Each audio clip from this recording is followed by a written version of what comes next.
Kailangan natin ayusin ang Pilipinas dahil sa korupsyon. Naniniwala na ngayon may korupsyon? Kasi kung walang korupsyon, maganda na ang pamumuhay ng bawat Pilipino. Hindi na magkakaroon ng kakaayos na katuloy. Bumastos ng hagdan ng piso. Dahil ayusin daw. Di ba alam kung inayos ba o sinira ng bumagsak at iwalay?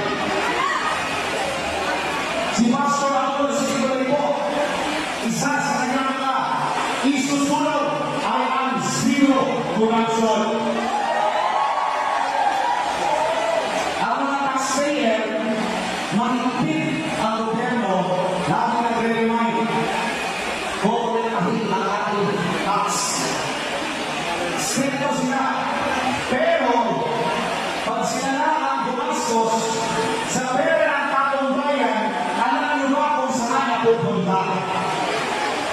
Walang transparency. Kapag walang transparency, mayroong korupsyon. Kaya namin maglago doon sa pagbabagyel. Sa bawat pamilya, hindi pwede hindi ka transparent. Pag-aaway si Francis at si Mister, hindi transparent, ha? Kailangan na sa bilang piso, pera ng taong bayan. Kaya ito po ang isusunod ni Pastor Apollo Sigurado na tuwan ang mga kandidato ng PDP naman na maraming namin ang zero corruption. Ano ba yan? Ano ba yan? Tanda natin, siya ang mga kandidatong tutulong para ayusin ang Pilipinas. Mga ni Tatay Ko, kaya meron ito, kilala natin ang nasusunod na tunay na kabayo, ang Lagman Duleres Corpus ng 2025.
Chairman Ujib, Anoble Gatang, sa mga senior citizen, mga SK, sobrang koreta, sa Santa Rosa, mga manggagawa, Levi Kevin and Christine Clinton,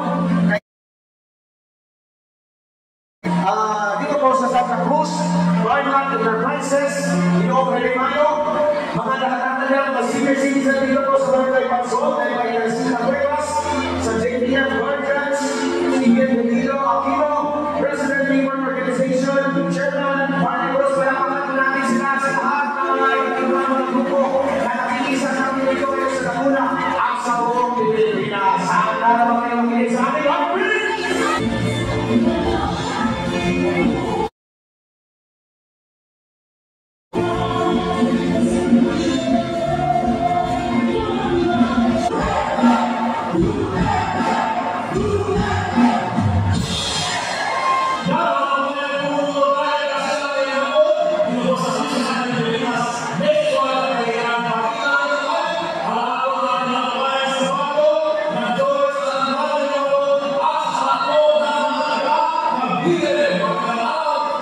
mga mula po, buong Pilipinas, buong Visayas, Mindanao, ang nakapagod ng Moy, sa speed na face to face. Yeah,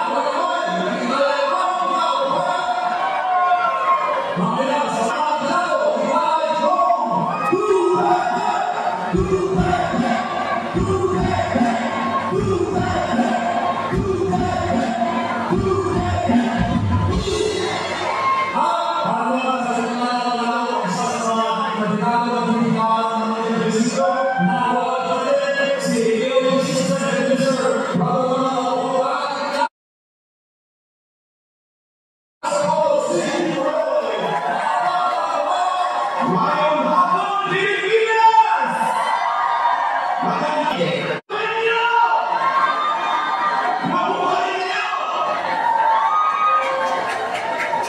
Maraming salamat sa inyo mga nagtatatawa sa aming kandidato, walang mga kailangang pastor ako sa inyo. Sa lahat ng mga narito, Biguro ko. Kinsa Biguro, nasa sa ako.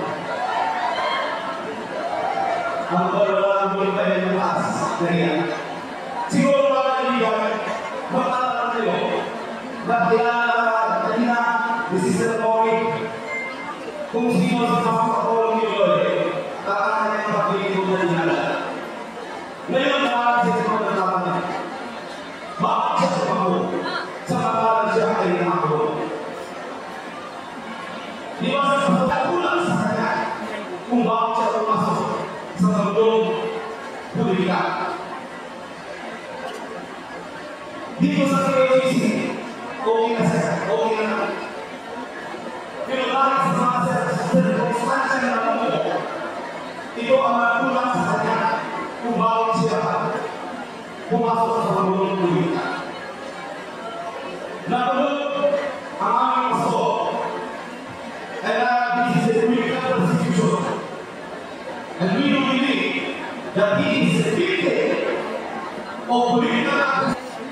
Alam niyo mga kaibigan, ang complaint ay kausahan ng mga pulis. Baka kanina mga pulis na hindi ko